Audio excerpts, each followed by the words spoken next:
በከመ ምሕረትከ አምላክነ ወአኮበከ ማበሳነ በከመ ምሕረትከ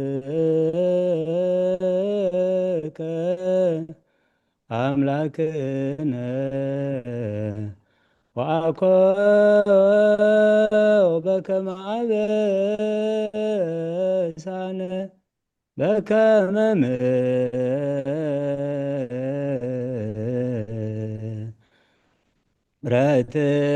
ምሕረትከ አምላክነ ወአኮበከ ማበሳነ ጎይታ ብቁዓት ግበረና ምስጋና ከምዚልና ክንጽልብ ሰማያት ትነብር አቦና ስምካ ይቀደስ መንግስትካ ትምጻእ ፈቃድካ ኣብ ሰማይ ከምኡ ድማ ምድሪ ይኹን ንዕለት መግብና ለማሃበና ንሕናን ዝበደሉና በደልና አበሳና እንደገልና ክፋድ ሕንና እምበረ ፈተና ይተትወና መንግስትን ሓይልን ክብርን ዘለዓለም ናትካ ኢማ ኣሜን። ኦዝቴ ማርያም ብናይ ቅዱስ ገብርኤል መልአክ ሰላምታ ሰላም ለክለኹ ብሕልና ከድንግል ኢኺ ንስጋ እውን ድንግል ኢኺ ኣደ እግዚኣብሔር ተዋት ጎይታ ሰራዊት ሰላም ለክለኹ ንስኺ ካብ ኣንስቲ ብርክቲ ኢኺ ፍረ ከርስኹም ብሩኽ ኦ ምልዕተ ጸጋ እግዚኣብሔር ምሳኺ እዩ ኦ ፍስሕቲ ደስ ይበልኪ ኃጢአትና ሰሪየልና ነፈት ወድኽ ኢየሱስ ክርስቶስ መንታና ሕራያት ለምንልና ኣሜንና ንስሓ ጎይታ ኣብዛ መዓልቲ እዚኣ ኣብ ቅድሚኻ ብተግባርኹም ብቓል ብሓሳብኹም ብልዋሳትና ዝሓጣናዮ ንስኻ ርሕሩሕን መፍቀሪ ሰብን ስለ ዝኾንካ ምንቲ ትቅዱስ ስምካ ኢልካ ተዓርቀናን ሕደገልናን ብኣምላኽ ብሰላም ክንሓድር ሰላማዊት ይትሃበና ኣብዛ ናይ ድቃስ ግዜና ካብ ኩሉ ጭንቀት ናፃ ግበረና ካብ ኩሉ ክፋትን ካብ ኩሉ ፈተና ፀላም ክሕልወና ከዓ ናይ ሰላም መልኣካ ለኣኸልና ብፀጋን ብርራይን ትመፍቀሪ ሰብ ዝኾነ ሓደ ወድኻ ጎይታና ኣምላኽናን መድሓናን ኢየሱስ ክርስቶስ እቲ ብኡን ምስኡን ክብርን ውዳሴን ግርማን ዘለካ ማዕረኻ ምስ ዝኾነ ህይወት መንፈስ ቅዱስን ምስጋና ይግባእካ ሕጅን ንዘለዓለም ዓለምን ኣሜን። ድሕሪ ነፍሲ ወከፍ ሰዓት ዝፅለእ ጸሎት ኦ ጎይታ መሐረና ምሕረትካ እውን ኣብዝሓልና ኦ ኣብ ነፍሲ ወከፍ ሰዓትን ግዜን ኣብ ሰማይን ኣብ ምድርን ብክብረት ዝተገደልካ ክርስቶስ ምን ኣምላኽና በዓል ነዊሕ ትዕግስትን ብዙሕ ምሕረትን ብሰናያት ተመላእኻ ርሕሩሕን ነቶም ኣነ ዝቐዳማዮም ሓጢአተኛታት ትምሕር ንሓጥብ ንስሓ ተመሊሱ ብሂወት ክነብር እምበር ሞቱ ዘይትደሊ ምንቲ ፅበዮም ዘሎ ተስፋ ሰማያት ክረኽቡ ንኩሎም ናብ ድሕነት እትዕድም ኦ ጎይታ ኣብዛ ሰዓት እዚኣን ኣብ ኩሉ ሰዓታትን ልማናና ተቐበል ህይወትና ቃናዓልና ትእዛዛትካ ንገብር ምርሓና መንፈስና ቀድስ ስጋናን ሓሳባትናን አንጽህ ትምኒትና እውን ስመር ሕማምና ፈወስ ሓጢአትና ሓደገልና ካብ ኩሉ ክፉዕ ሓዘን ስቃያት ምርድኣና ብህልውናም ክንቀቡ ቅዱሳን መላእክትካ ሓልወና ናብ ውህደት እምነት ከነመርሕ ምእንቲ ናብቲ ዘይመርመረ ዘይውሰን ፍልጠትካ ንበፅሕ ዓድለና ንስኻ ንዘለዓለም ብሩኽ ኢኻ ኣሜን። ኦ ጎይታ ብቑዓት ግበረና ምስጋና ከምዚ ኢልና ክንፅልብ ሰማያት ትነብር ኣቦና ስምካ ደስ መግብና ለማሃበና እፀውዮ ኣቦና ሚት ገይረኩም ኣለኹ ብኣንሚት ግበርዋ ኣይስምዑና ኣሎ ብጌጋ ሚት ገይረኩም ኣቦና ብመላእከ ሰላም ትሰምዑን እንተልዮ ኣብ ሰማያት ትነብር ኣቦና ስምካ ይቀደስ መንግስትኻ ትምፃእ ፍቃድካ ከምቲ ኣብ ሰማይ ከምኡ ድማ ምድሪ ይኹን ንዕለት መግብና ለማሃበና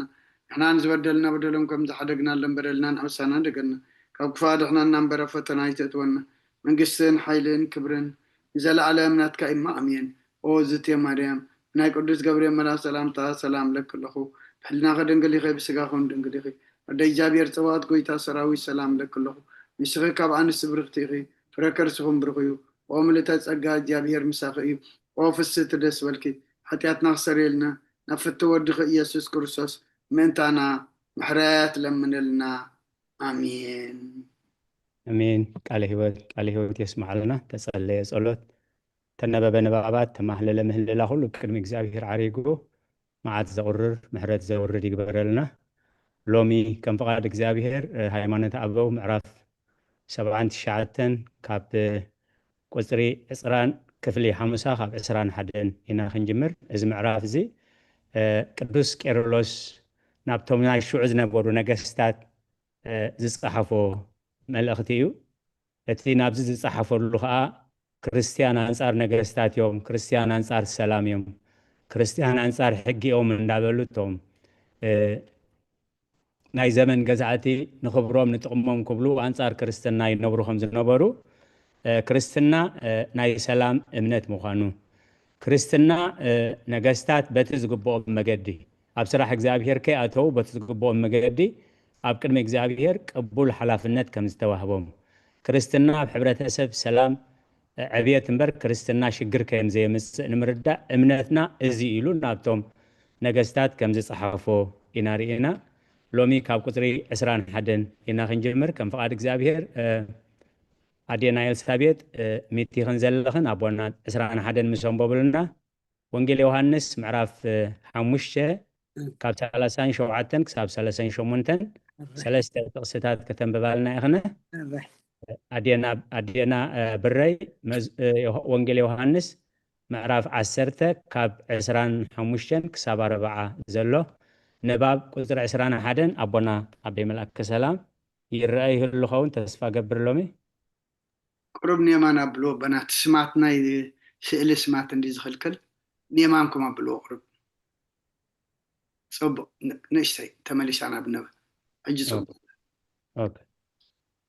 ራይ ንባብ ቁፅሪ 21 ብስም ኣቦይ ዝገብሮም ግብርታት ምስክረ እዮም ዝበለ መን እዩ ብዘይ ንእግዚአብሔር ኣቦይ ዝበሎ ንመን እዩ ቃል ህይወት የስምዓልና ኣዴና ኤልሳቤጥ ዮሃንስ 5:37 ስካዕ 38 ድያ ተተኸክል ኣራይ እቲ ዝለኣኸኒ ኣቦይ ከዓ ባዕሉ መስኪሩለይ ኣሎ ንስኻትኩም ድምፁ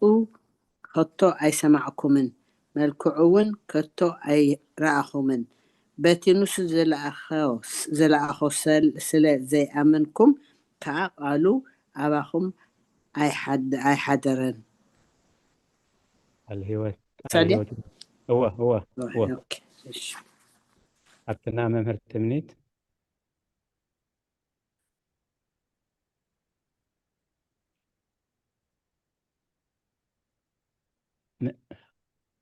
نمن يهبي معرف عسرته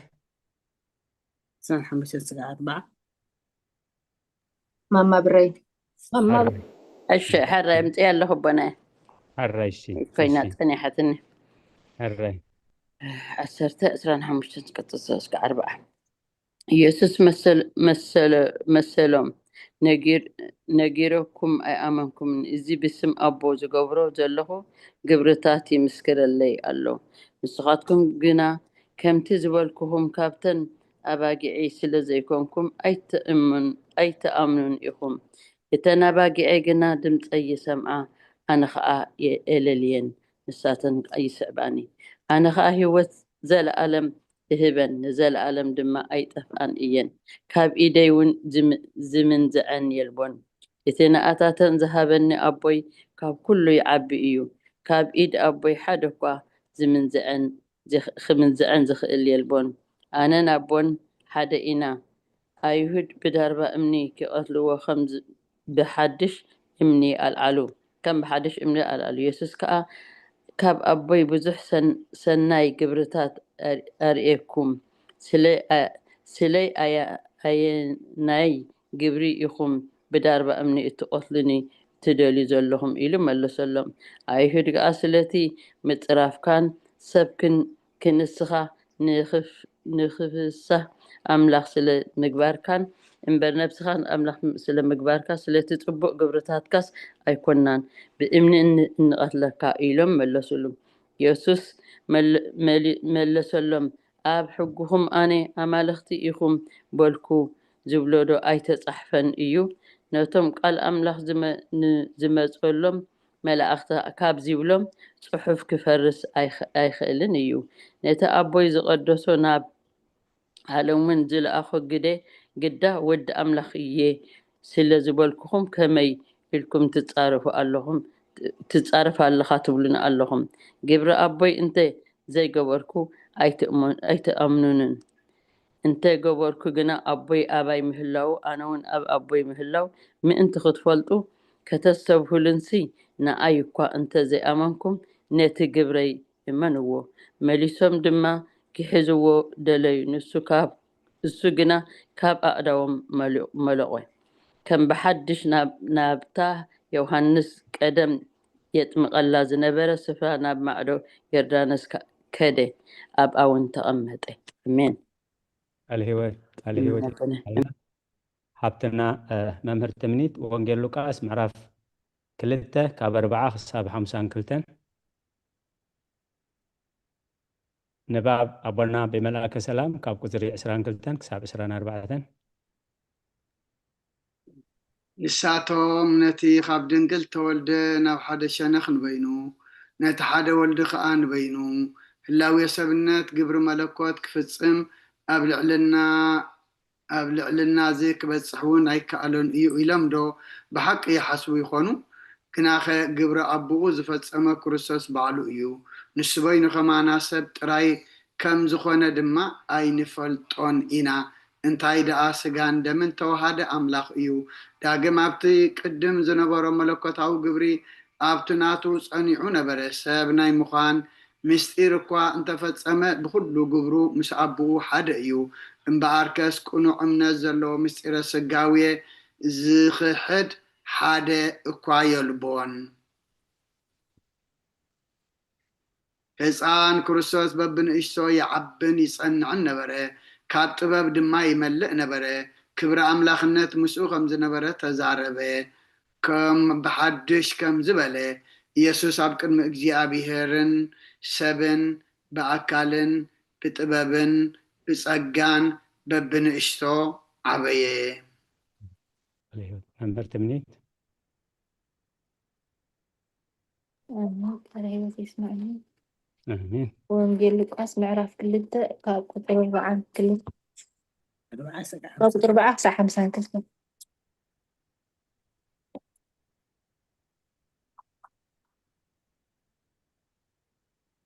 እቲ ህፃን ዓበየ መንፈስ ድማ ደልደለ ጥበብ ከዓ መልኦ ፀጋ ኣምላኽ እውን ኣብኡ ነበረ ኢየሱስ ህፃን ኣብ ማእከል ሊቃውንቲ እቶም ወለዱ ንበዓል ፋሲጋ በብዓመቱ ናብ ኢየሩሳሌም ይኸዱ ነበሩ ንሱ ወዲ 12 ዓመት ምስ ኮነ ከዓ ከምቲ ስርዓት በዓል ናብ ኢየሩሳሌም ደየቡ እተን መዓልታት ኣኺሎም ክምለሱ ከለዉ ከዓ ኢየሱስ እቲ ቆልዓ ኣብ ኢየሩሳሌም ተረፈ ዮሴፍን ኣዲኡን ግና እዚ ኣይፈለጡን ምስ ሰብ መገዲ ዘሎ መሲልዎም መንገዲ ሓንቲ መዓልቲ ኸዱ ኣብ ኣዝማዶምን ኣብ ዝፈልጥዎምን ከዓ ደለይዎ ምስ ሰኣንዎ ከዓ ክደልይዎ ናብ ኢየሩሳሌም ተመሱ ኮነ ድማ ድሕሪ 3 መዓልቲ ኣብ ቤተ መቅደስ ኣብ ማእከል መምህራን ተቐሚጡ እናሰምዖምን እናሓተቶምን ረኸብዎ ዝሰምዖ ዘበለ ከዓ እቲ ምስትውዓሉን ምላሹን ተገረሙ ምስ ረኣይዎ ድማ ሰንበዱ ኣዲኡ ከዓ በል ወደይ ስለምንታይ ከ ከምዚ ገበርካልና እንሆ ኣቦኻን ኣነን ኣንጊህና እናጉሄና ንደሌካ ነርና በለቶ ንሱ ከዓ ንምንታይ እሞ እትደልዩኒ ኣብቲ ናይ ኣቦይ ዘበለ ክኸውን ከም ዝግብኣኒ ዶ ኣይትፈልጡን ኢኹም በሎም ንሳቶም ግና ነዚ ዝበሎም ዘረባ ኣየስተውዓልዎን ንሳታቶም ወሪዱ ናብ ናዝሬት መፀ ይእዘዞም እውን ነበረ ኣዲኡ ድማ ነዚ ኩሉ ነገር ኣብ ልባ ተዋህልሎ ነበረት ኢየሱስ ከዓ ኣብ ቅድሚ ኣምላኽን ሰብን ብጥበብን ብቁመትን ብፀጋን ዓበየ አሜን አሜን ቃል ህይወት ይስማዓልና ኣብ ቁጥሪ 27 ኣቦና ያዕቆብ ወንጌል ዮሃንስ ምዕራፍ 3 ካብ 31 ክሳብ 33 ሃብትና ረዘነት ወንጌል ዮሃንስ ምዕራፍ 8 ቁጥሪ 23 ንባብ ኣቦና ኣቤ መልአከ ሰላም ካብ ቁጥሪ 25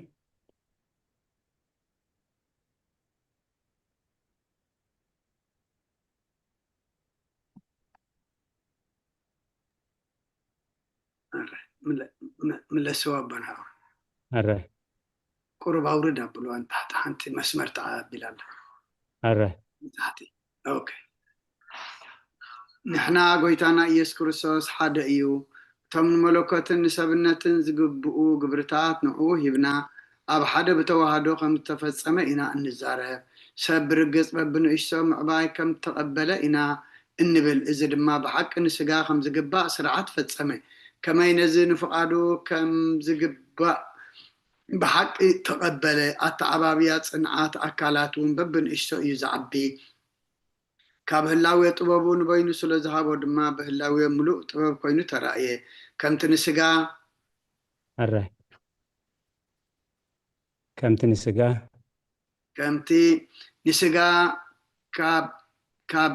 ከምቲ ንስጋ ንእሽቶ ምዕባይ ዝግብኦ እዚ ንስርዓት ሰብ እዩ ዝግባእ ከምቲ ኣቐዲመ ዝበልክዎ ድማ ንዓቕሚ ሰብ እዩ ንቅዱስ ቃል ግና ህላዊኡ ብኩሉ ግዜ ፍጹም እዩ በብንእሽቶ ምዕባይ ኣየድልዮን እዩ ብጥበብ ድማ ፍጹም እዩ ነቲ ብፍቓዱ ተዋሃደ ስጋ ዝግባእ ምግባራት ድማ ኣለዎ ከምኡ ድማ መለኮታዊ ምግባራት ኣለዎ ከመይ ንሱ እግዚኣብሔር እዩ ሰብ እኳ እንተኾነ ከማና ብምዃኑ ካባና ኣዝዩ ዝለዓለ ናይ ባህሪ ኣምላኽ ምዃኑ ብኡ ገለጸልና ቃል ህይወት ኣቦና ያዕቆብ ወንጌል ዮሐንስ ምዕራፍ 3 ካብ 31 ደቦና ኣራይ ካብ 31 ንወስቦ ኣሎ እቲ ካብ ላዕሊ ዝመጽእ ዘሎ ንሱ ልዕሊ ኩሉ እዩ ካብ ምድሪ ዝኾነ ምድራዊ እዩ ናይ ምድሪ እውን ይዛረብ እቲ ካብ ሰማይ ዝመጽእ ዘሎ ግና ንሱ ልዕሊ ኩሉ እዩ ነታ ምስክሩ ደኣ ዝቕበላ የልቦን እምበር ንሱ ዝረኣዮን ሰምዑን እዩ ዝምስክር እታ ነታ ምስክሩ ተቐበላ ግና ኣምላኽ ሓቀኛ ምዃኑ ሓተመ ቃል ህይወት ያብርና ኣቦና አሜን ኣብትና ረዘነት ቃል ህይወት ይስማዓልና ወንጌል ዮሐንስ ምዕራፍ 8 ቁጥሪ 23 ንሱ ከዓ በሎም ንስኻትኩም ካብ ታሕቲ ኢኹም ኣነ ካብ ላዕሊ እየ ንስኻትኩም ካብዛ ዓለም እዚኣ ኢኹም ኣነ ካብዛ ዓለም እዚኣ ኣይኮንኩን አሜን ስለ ቃላት እግዚአብሔር ይመስገን አሜን ቃል ህይወት ይስማዓልና ኣዴና መምህር ሳራ ኣብ ቁጥሪ 31 ቀዳማይ ቆሮንቶስ ምዕራፍ 2 ካብ 10 ክሳብ 12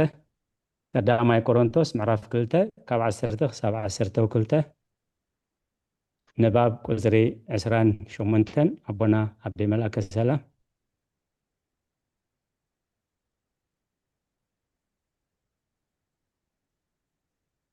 ዳግም ብመለኮቱ ልዕሊ ኩሎም ፍጡራን ክኸውን ከሎ ስጋ ሰብ ብምውሃዱ ጥራይ ካብኣቶም ብቁሩብ ነኣሰ ሰብ ኮይኑ ብዝተረኣየሉ መልክዕ ድማ ተዋረደ ናይ ሰብነት ተግባር እንተዘይገብር ነይሩስ እቲ ተዓገሶ ትሕትና ኣይምበቕዐን ነበረ ንህላዊ ቃል ብህላዊኡ ናይ ሰብነት ምግባራት ከም ዘለዎ ኣይንፈልጥን ኢና እንታይ ደኣ ሰብ ብምዃኑ ጥራይ ነዝናቱ ገበሮ ከመይ ንሱ ጠመየ ፀምዐ ብምኻድ መገዲ ደኸመ ከም ዝተባህለ እዩ ከም ህፃን በብንእሽቶ ዝዓበየ በብንእሽቶ ከዓ ከም ዝጸንዐ ጥበብ ከዓ ከም ዝመልኦ ክትሰምዕ ከለኻ ሰብ ዝኾነሉ ናይ ተዋህዶ ምስጢር ምዃኑ እመን እወ ንቃል ከም ዝንእመን እቲ ሰብ ዝኾነ እግዚኣብሔር ቃል እዩ ብምባል ከዓ ንመልስ እቲ ወንጌል ዝጸሓፈ ሉቃስ ናይ እግዚኣብሔር ጸጋ ኣብኡ ኣሎ ዝበሎ ከዓ ሓቂ እዩ ንበል ካብ ካልእ ኣምላኽ ጸጋ ወሰደ ኣይበለን ነቲ ስጋ ዝለበሰ ንመለኮት ከም ዝግባእ ጸጋ ምስኡ ኣሎ እዩ ዝበለ ከመይ ቃል ቅዱስ ኣምላኽ እዩ ንሱ እውን እግዚኣብሔር እዩ ሰብ ኮይኑ እኳ ብስጋ እንተተረእየ ንሱስ ንኣብ ሓይሉን ጥበቡን እዩ ንኣብ ጥበቡ እዩ ከመይ ደኣኸ ናይ ኣብ ምስጢራት ዘይፈልጥ ኩሉ ግብሪ እግዚኣብሔር መርሚሩ ይፈልጥ እዩ ናይ እግዚኣብሔር ምስጢራቱን ይፈልጥ እዩ ተባሂሉ ብዛዕባ መንፈስ ቅዱስ ዝተነግረ ደኣ ከመይ እዩ ናይ ክርስቶስ መንፈስ እዚ መንፈስ እዚ እዩ እሞኸ ከመይ ደኣ ሰብ እኳ እንተኾነ ብሰብነቱ ከመይ ዘይፈልጥ እምበኣር ንሱስ ብመለኮቱ ንኩሉ ይፈልጥ እዩ ቃል ህይወት ይስማዓልና ቀዳማይ ቆሮንቶስ ምዕራፍ 2 ካብ ቁፅሪ 10 ክሳብ 12 እንተ መንፈስ ግና ማዕሙቕ ኣምላኽ እኳ ከይተረፈ ንኩሉ ይምርምር እዩ እሞ ንዓና ኣምላኽ ብመንፈሱ ገይሩ ገለጸልና። እቲ ኣብኡ ዘሎ መንፈስ እንተዘይኮነስ ኣብ ሰብ ዘሎ ነገር ዝፈልጥ እንታዋይ ሰብ እዩ። ከምኡውን መንፈስ ኣምላኽ እንተዘይኮነስ እቲ ኣብ ኣምላኽ ዘሎ ሓደ እኳ ዝፈልጦ የልቦን። ንሕና ግና እቲ ብኣምላኽ እተዋህበና ምእንቲ ክንፈልጥሲ ነቲ ካብ ኣምላኽ ዝኸውን መንፈስ እምበር መንፈስ ዓለም ኣይተቐበልናን። ኣሜን። ለቃላቱ እግዚአብሔር ዝተመስገነ ይሁን። ሓብትና ሙሉ ወንጌል ዮሐንስ ምዕራፍ 11 ካብ 34 ክሳብ 45 ንባብ ኣቦና ብመልአከ ሰላም ቁፅሪ 32 ንሱ ነቲ ካብ ጥንቲ ሕቡእ ፍልጠት ዘይነበረ ስጋ ከም ተዋሃደ ከረድእ ብዛዕባ ኣልዓዛር ኣበይ ቀበርክሞ ብምባል ሓተተ። ብመለኮቱ ግና ካብ ሞት ኣተንስኦ። ናይ ሰብነት ተግባር ክርስቶስ ስለ ዝኾነሉ ስርዓት ጌርና ንዛረብ። ነቲ ግብሪ ኣምላኽነት ድማ ምስ ግብሪ ሰብነት ሓደ ጌርና ምስኡ ንቐቦ። ንቃል እግዚአብሔር ንመለኮት ኣብ ድማ ከማና ዝበለ ሰብ ንገብሮ። ቃል ህይወት ይስማዕልና። ቃል ህይወት ይስማዕልና። ወንጌል ዮሐንስ ምዕራፍ 11 ካብ 34 ክሳብ 45 ኣበይ ኣንቢርክምዎ በለ። ንሳቶም ጎይታይ ንዓሞ ረአ በልዎ። ኢየሱስ ነብዐ። ስለዚ ኣይሁድ እስኪ ረአዩ ክንደይ የፍቅሮ ነይሩ እዩ በሉ። ገሊኦም ግና እዚ ዕንቲ እትዕውር ዝኸፍት ነዚ እውን ከም ዘይመወት ክገብሮ ደኾን ኣይምኽኣለን በሉ። ሽዑ ኢየሱስ ከም ብሓድሽ ብልቡ ተከዘ፣ ናብቲ መቃብር እውን መፀ። እዚ ግን ብእምኒ እተዓፀወ በዓቲ እዩ። ኢየሱስ ነዚ እምኒ ኣልዕልዎ በሎም። ማርታ ሓብቲ እቲ ሞት ከዓ ጎይታይ ራብዒቲ ገይሩ እዩ እሞ ፈፂሙ ጨኒ እዩ በለቶ። ኢየሱስ እንተ ተኣምንስ ክብሪ ኣምላኽ መርኢኸ ዶ ኣይበልኩኽን በላ። ድሕሪዚ ነቲ እምኒ ኣልዕልዎ። ኢየሱስ ከዓ ዓይንቱ ንላዕሊ ቋሕ ኣቢሉ በለ፣ ኣቦ ስለ ሰማዕኻነ መስግነካ ኣለኹ። እዞም ደው ኢሎም ዘለዉ ህዝቢ ንዓኻ ከም ዝላካኒ ምእንቲ ከኣምኑስ ደኣ እየ ምዚ ዝበልኩ እምበር ኣነስ ኩሉ ሰዓ ከም እትሰምዐኒ ይፈልጥ ኣለኹ። እዚ ምስ በለ ኣልዓዛር ንዓ ናብ ወፃእ ኢሉ ብዓብዪ ድምፂ ጨደረ። እቲ ሞት ብግኑዝ ኣእዳው ኣጋሩን ብእስሩ ገፁ እውን ብማኣረምያ ተጎንጊኑ ከሎ ወፀ። ኢየሱስ ድማ ፍትሕዎ እሞ ይኸይድ ሕደግዎ በሎም። ሽዑ ካብ ኣይሁድ ብዙሓት ናብ ማርያም ዝመፁ ነቲ ንሱ ዝገበሮ ሪኦም ብኡ ኣመኑ። ስለ ቃላት ክብሪ ምስጋና ይኹን። አሜን። ቃል ህይወት ይስማዕልና። ሓውና ዲያቆን ሳሙኤል መዝሙር ዳዊት ምዕራፍ 22 ቁፅሪ 1፣ ሓብትና ኣብርሀት መዝሙር ዳዊት 33 ቁፅሪ 6፣ ሓብትና ፍረወይኒ መዝሙር ዳዊት 102 ካብ 25 ክሳብ 26፣ ሓብትና ህይወት ወንጌል ማቴዎስ ምዕራፍ 27 ካብ 46 ክሳብ 48። ንባብ ቁፅሪ 33 ኣቦና ብመልአከ ሰላም።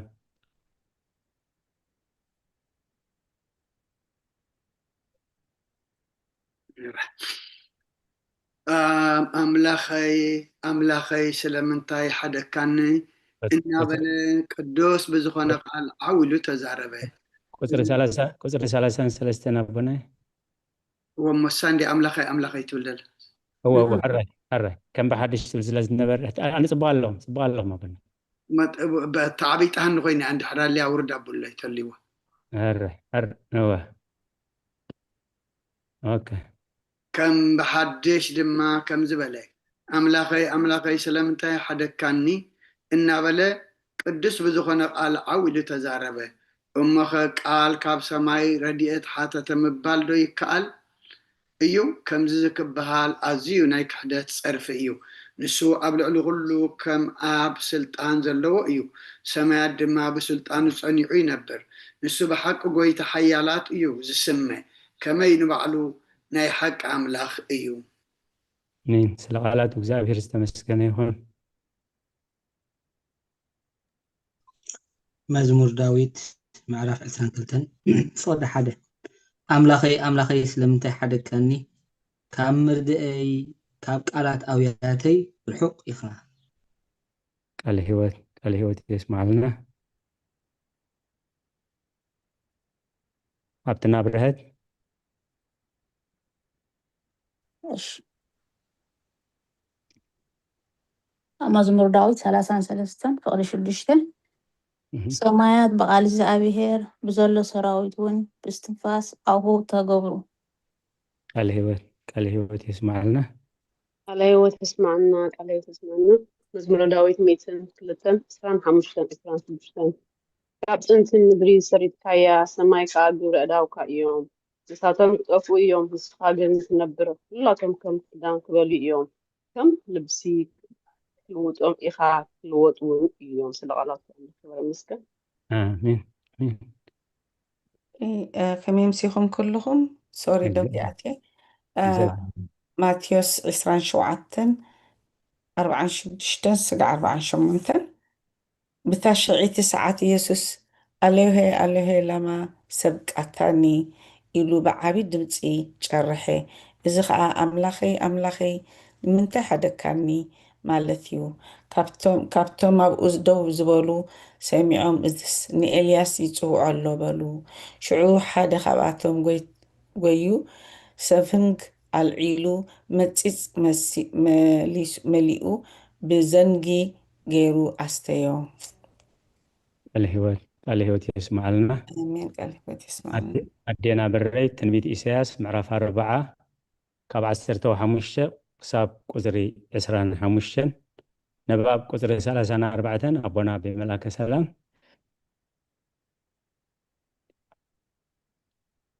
سلسان 4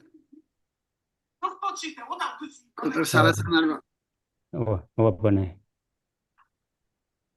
انت هنا نأيهود قبل عليو عمس كفتصمو فقد الله كتو مستوم يسقلوا أي تسألن نبي إساياسون بزعبو كل أحزاب أب قدميو أب عترو خمزلانت بماي كابكونو أم ميزان كمزلا بسرون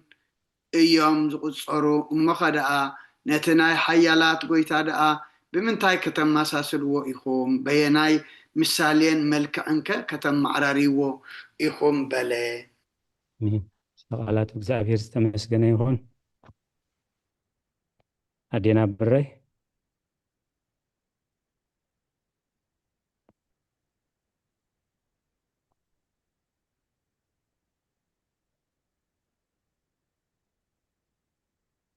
أدينا بري أبونا يوحنس 18 حدا تشعت ديا إسياس 4 كاب 15 خساب 25 أب كندي يلا رأسيس مصحف ديهن هشكن زلهن ولا أب تلفون حجاله رخيب كنا لهن نلسا سلسان حمشتنيا أب سلس إذا أبونا دمبو أو تودي أس أب سلس حمشت رغيبين إسياس 4 كاب 15 خساب 25 بقى أبزي أم باركري أبونا إيش هذا أبزي أخري أبزي تاني نقريته جميل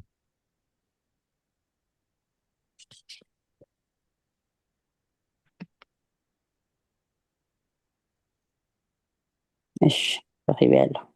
هري 4 قطر 15 خساب 25 15 سبع 15 إيش يبغى يرخي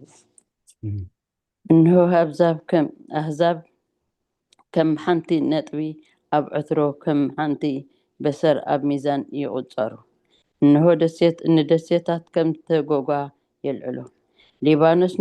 نمنداد أي كإلن نأنسس أون نمسوات محرر أي كإلن كلهم أحزاب أب قدمئو خم حدا جزاء أي رأيون عنت خم ديالبو خا كنتنوت غيرهم يقصروهم بأرسنا أملاخ مس من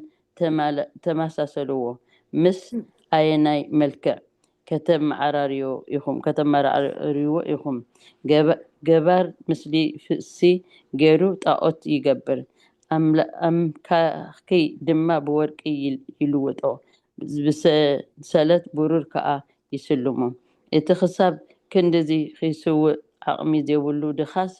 دخاس زي كون انجيتي يحري زي أنا مثلي زي قبرلو خا دما يدلي مرو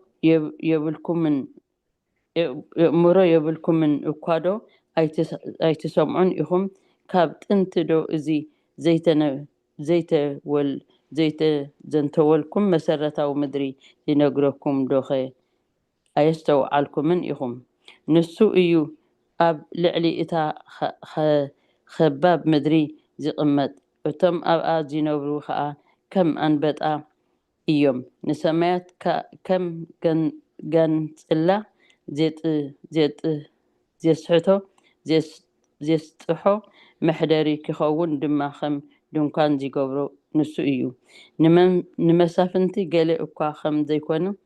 كم زيكونو نفرادو مدري خم منامن زي قبرم نسو إيو أب أس سور أب مدري مس سددو نسو أف يولولم أمو ينقض زراقيتو خا كم بقبق يوسدم كم عراريس مسمن كتم ساسو ليخم يبل يتقدس أمين على هوت يسمعنا أمين أدينا إلسابيت وانجيل يوحنس معراف 18 كاب حادي خساب 10 كساب تشعته وانجيل يوحنس معراف 18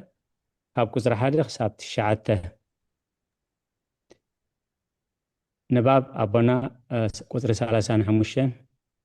ገላቡ አይሁድ ክሕዝዎ ናብኡ ምስ በፅሑ ምስኣቶም እውን ብዙሓት ካብ ወተሃደራት ነበሩ እቲ ዝኸሓዶ ይሁዳ ድማ ቅድሚኦም ከም ዝነበረ እንሆ ፈለጥና ጎይታና ኢየሱስ ክርስቶስ ከዓ ናብኣቶም ወፂኡ ንመን ትደልዩ ኣለኹም በሎም ንሳቶም ንኢየሱስ ናዝራዊ በልዎ መድሓኒና ድማ ኣነ እየ በሎም መድሓኒና ኣነ እየ ምስ በሎም ግና ንድሕሪት ተመሊሶም ኣብ ምድሪ ፃሕ ኢሎም ወደቑ ነቶም ክሕዝዎ ዝመፁ አይሁድ ብቓሉ ጥራይ ድኻሞም እና ኣፍለጦም ደኣ በናይ ምሳሌ ብኸመይ ድኹም ይኸውን على هوت يسمعنا أدينا إلسابيت وانجيل يوحنس معراف 18 كاب حادث شعرته ኢየሱስ እዚ ምስ በለ ምስ ደቀ መዛሙርቱ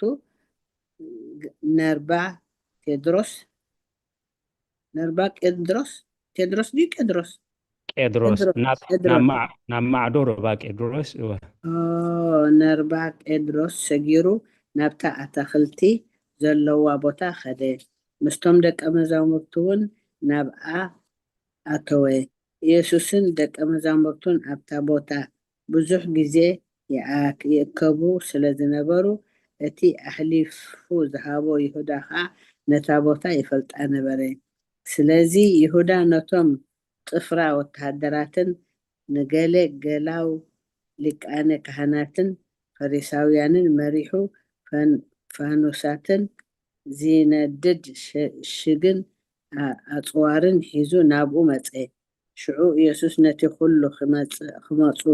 خماصو زلوو نقرات فريتو وصعي اما نمن تدليو علقهم بلو نساتهم يسوس نازراوي إلهم ملسلو يسوس دما أنا إيه بلهم اتزيت حازو يهودا دما مساعتهم دو إلو نبري شعو أنا إيه مسبلهم نعاد حرحارو نام مدري صح إلهم ودغو كم بحدش دما نمن تدليو علهم إلو حاتتهم نساتهم كأ نيسوس نازراوي بلو يسوس كأ أنا إيه دو أبلكم أي أبلكم أي اللغون إمبار نأي كاب دلهم زياتهم يخيدو حديقوهم زياتهم يخيدو حديقوهم إلو ملسلهم حدقوهم إلو ملسلهم إذا خاء كابزوم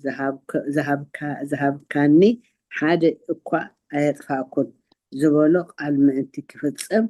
إيو كفتسم كونيلو ولا جنا ينبري هو عشرة تشعة ده كتاب تشعته أوكي مش تشعة جرياكو قربت بعز أنا قلت شعته أنا هو زيكا هو زيكا كابزوم ذهب كاني حدا أقوى أيطفاكم زبالق المأنتي كفتسم هون شعو سمعون بطرس سيفه سلزنبرو سيفو مليحو نقاليا لك كهنات وقيعو من يمانيت إذنو قريت سمعتي قليا خا مالكوس نبري يسوس كأخبار عليه هو تسمع لنا هابتنا أبرهت زفترت معرف سلسته سبع عشرة تشعة دي كونتني كونتني سات تشعة هدينا هابتنا أبرهت زفترت معرف سلسته كاب حدخ ساب عشرة وتشعة حبتنا هيوت رومي أمشة كاب عشرة أربعة كساب عسرة نباب قزري سلاسان شدشان أبونا بملأك السلام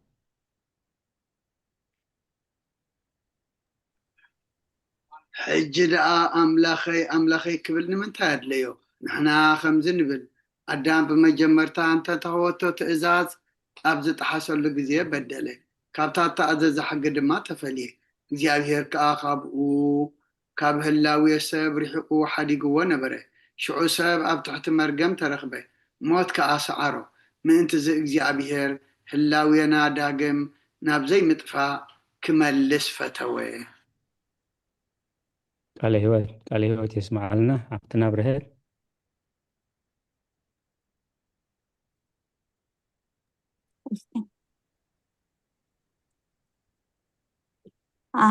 ዘፍጥረት 3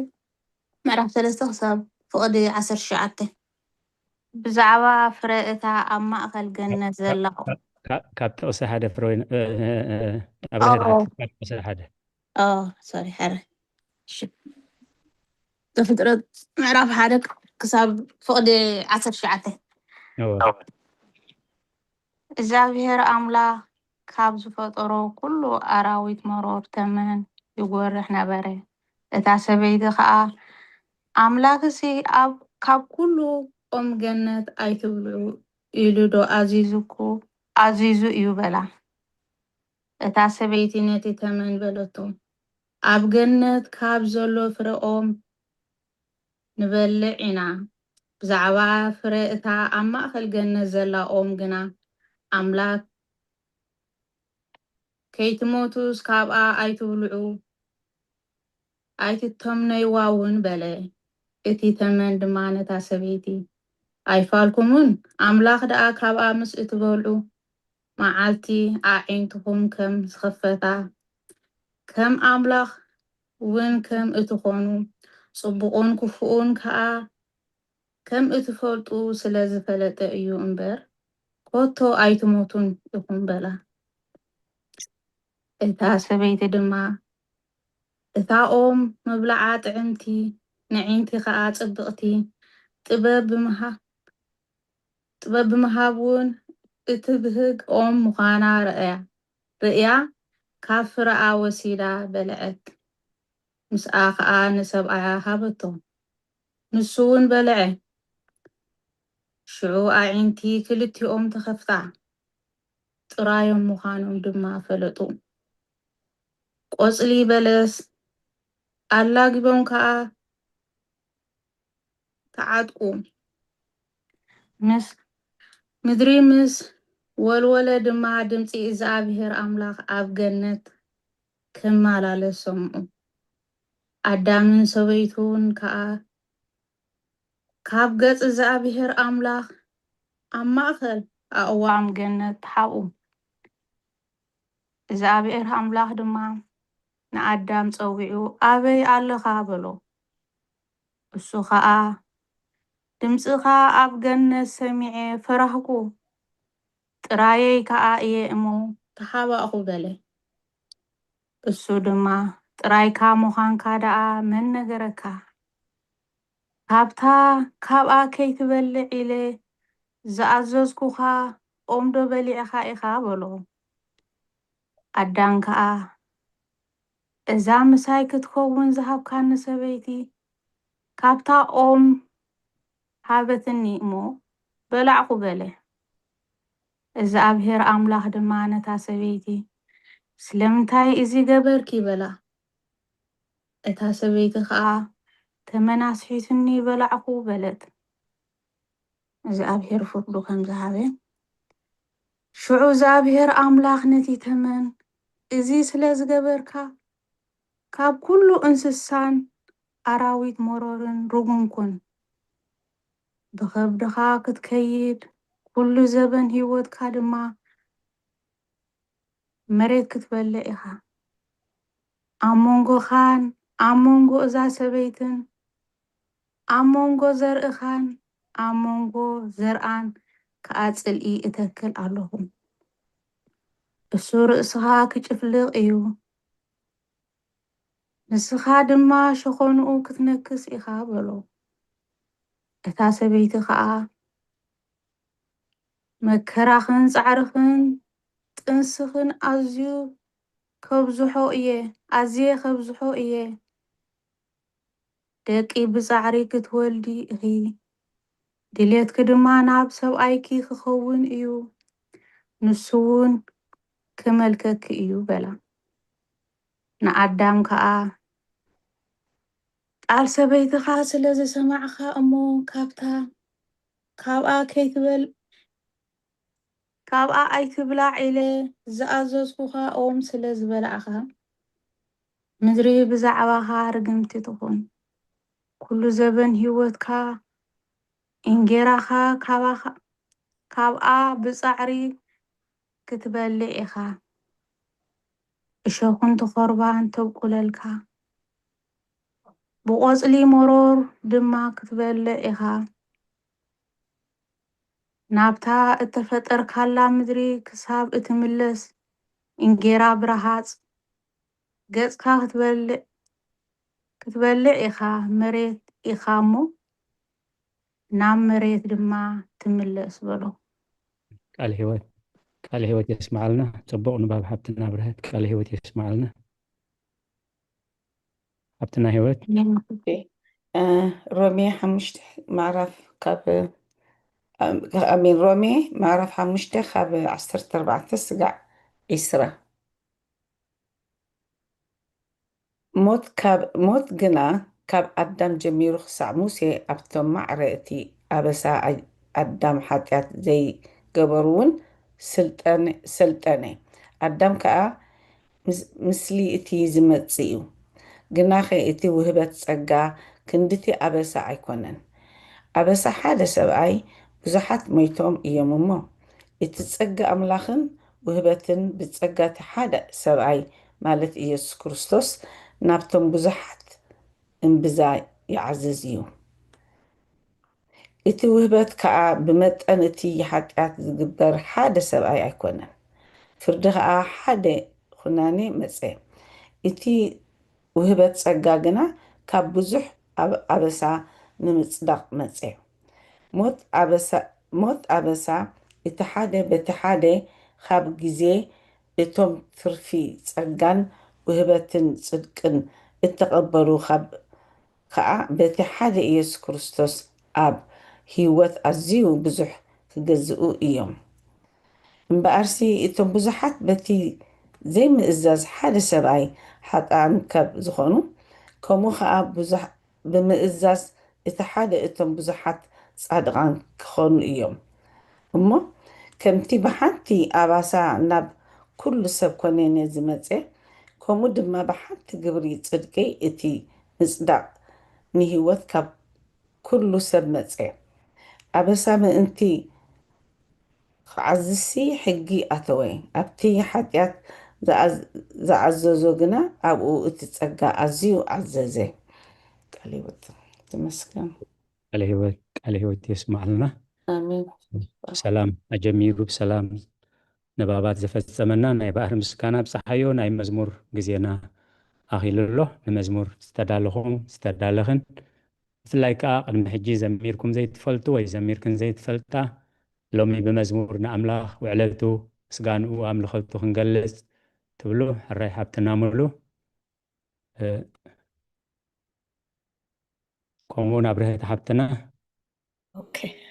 ነብርሃት ከባጋሻ ስለዝኾነ ሕራይ ክብሪ ሃበለይ ሙላ ሓብተይ ሕራይ ኣብ ርህቲ ሓብትና ሙላ ሓብትና ንብርህቲ ሓብተይ ሂበይ ኣለኹ ኢላ ፍቂዳ ትልክላ። እሺ ክብረት ይሃበልህ። ኣሜን።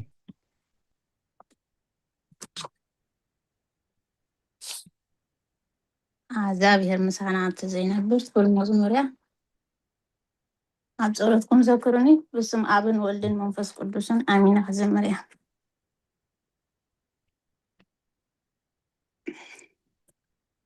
እግዚኣብሔር ምሳና እንተዘይነብር ንሕና እንታይ ምኾና? ግን ኩሉ ብግዜ ኮነ ብምሕረቱ ጓስየና። እግዚኣብሔር ምሳና እንተዘይነብር ንሕና እንታይ ምኾና? ግን ኩሉ ብግዜ ኮነ ብምሕረቱ ጓስየና።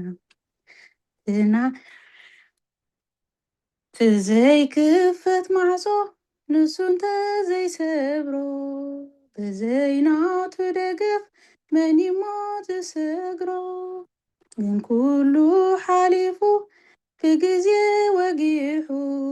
ከቶ ኣይወድቁን እዮም ናብኡ ዝጽግዑ። ከቶ ኣይወድቁን እዮም ናብኡ ዝጽግዑ። እግዚኣብሔር ምሳና እንተዘይነብር ንሕና እንታይ ምኾና? ግን ኩሉ ብግዜ ኮነ ብምሕረቱ ጓስየና። የሳግር ይኽብሉ ሰሚዐ ብዝና ለይቲ ባንደ ብርሃን ቀትሪ ብደመና። ሎሚ ግን ርእዮ ምድሓኑ ብልዕልና ጎይታ ጎይታ ንብል ንበዓል ውዕለትና። ጎይታ ጎይታ ንብል ንበዓል ውዕለትና። እግዚኣብሔር ምሳና እንተዘይነብር ንሕና እንታይ ምኾና? ግን ኩሉ ብግዜ ኮነ ብምሕረቱ ጓስየና። ጸጋና ርሒቑ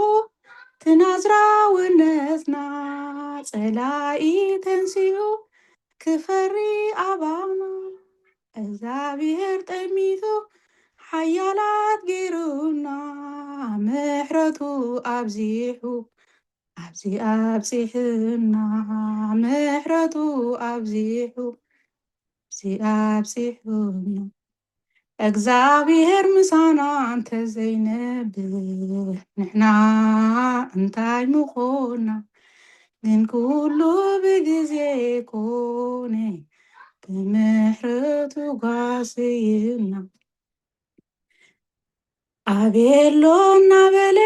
ጸላኢ ክፍክር ናበይ ከይዲ ቦና ብኩሉ ዘሳግር። ኩሉ ተዓጊስና ዘይውፃእ ወፂና ዕልል ዕልል ንበል ምስ ጎይታ ነጊስና። ዕልል ዕልል ንበል ምስ ጎይታ ነጊስና። እግዚኣብሔር ምሳና እንተዘይነብር ንሕና እንታይ ምኾና? ግን ኩሉ ብግዜ ኮነ ብምሕረቱ ጓስየና። እግዚኣብሔር ምሳና እንተዘይነብር ንሕና እንታይ ምኾና? ግን ኩሉ ብግዜ ኮነ ብምሕረቱ ጓስይና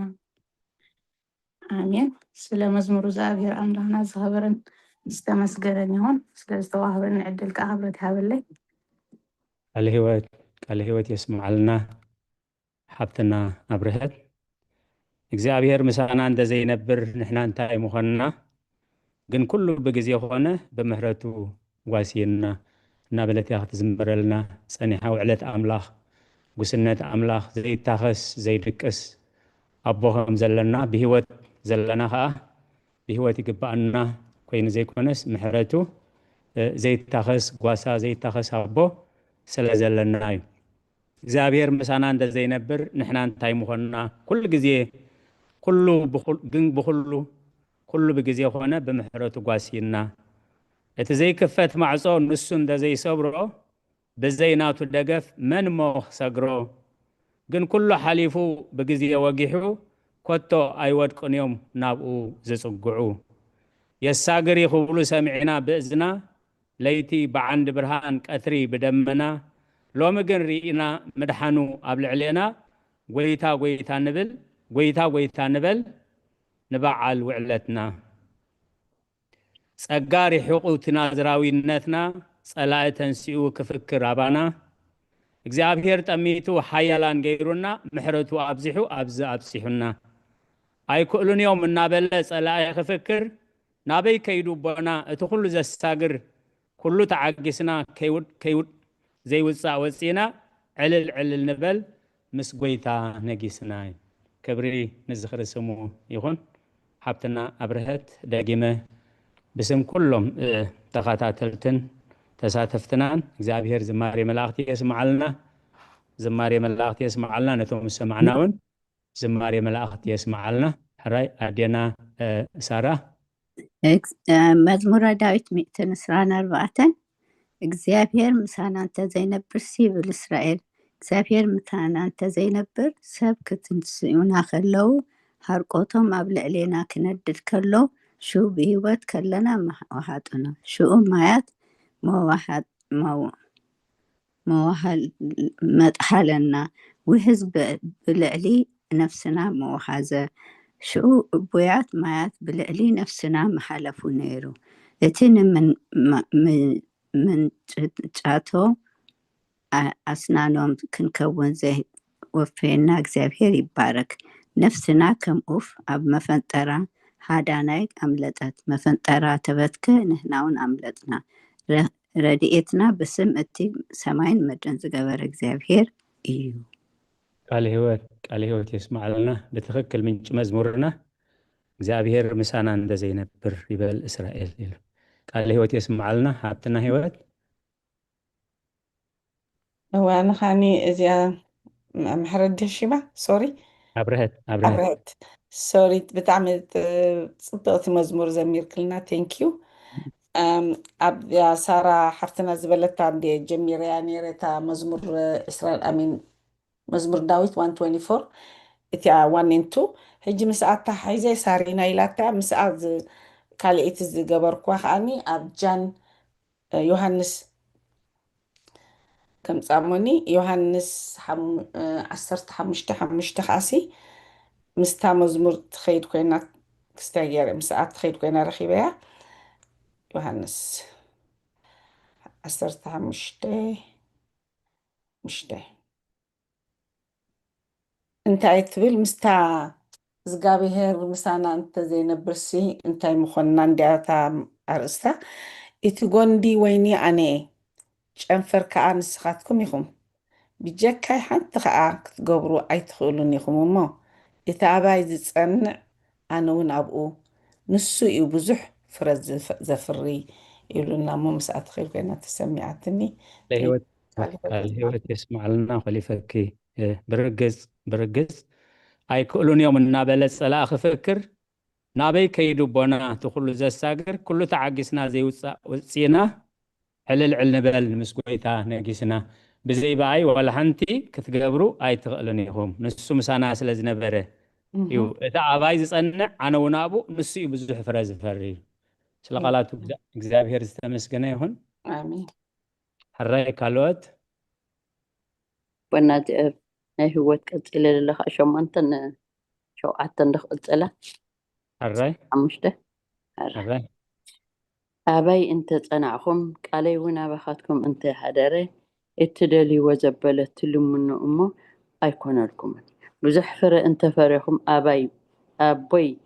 በዚ ይነብር ደቀ መዛሙርተ እውን ክትኮኑ ኢኹም ቃለ ህይወት ይስማዓልና ኣባይ እንተፀናዕኹም ቃለይ እውን ኣባኻትኩም እንተሃደረ እትደልይዎ ዘበለ ትልምኑ እሞ ይኮነልኩም ብዙሕ ፍረ እንተፈሪኹም ኣቦይ በዚ ክኸብር እዩ ደቀ መዛሙርተይ እውን ክትኮኑ ኢኹም ስለ ቃላቱ እግዚአብሔር ተመስገነ ይሁን ጸጋው ርሒቁ ተናዘራውነትና ጸላእ ተንሲኡ ክፍክር አባና እግዚአብሔር ጠሚቱ ሓያላት ገይሩና ምሕረቱ አብዚሑ አብዚ አብጽሕና ስለ ቃላቱ እግዚአብሔር ተመስገነ ይሁን ራይ ካልኦት ሀብትና ረዘነት መዝሙር ዳዊት ምዕራፍ 34 ቁጥር 7 መልአክ እግዚአብሔር ኣብ ዙርያቶም ዝፈርህዎ ይሰፍር የናግፎም ካዩ እግዚአብሔር መስገን እግዚአብሔር ቅዱሳን መላእክቱ ልኢኹ ንሕና ሓጥኣን ክንስና ድኻምና ስለ ዝፈልጥ ኣብ ግናዕ ዳዎም ናብቱ እግዚአብሔር ዝደለዮ ክንበፅሕ ኣብቲ ናይ ፈተና ናይ መከራን እዋን እግዚአብሔር ብቅዱሳን መላእክቲ ገይሩ ከም ዘሰጋግረና ምክንያቱ እታ ናብኣ ተብፅሕ ዘላታ ቃል ናይ ብሓቂ ነታ መዝሙር እንዳስተንተና ንኸይድ ከም ዘለና እቲ ዘይክፈት ማዕጾ ንሱ እንደዘይሰብሮ በዘይናቱ ደገፍ መን እሞ ክሰግሮ ኩሉ ግን ሓሊፉ ብግዜ ወጊሑ ኮቶ ኣይወድቁን እዮም ናብኡ ዝጽግዑ ስለ ቃላቱ እግዚአብሔር ዝተመስገነ ይሁን እግዚአብሔር መልአክ እግዚአብሔር ኣብ ዙርያቶም ንእግዚአብሔር ዝፈርሕዎ ይሰፍር የናግፎም ከኣል ቃል ህይወት የስማዓልና ሓብትና ረዘነት ሕራይ ካልኦት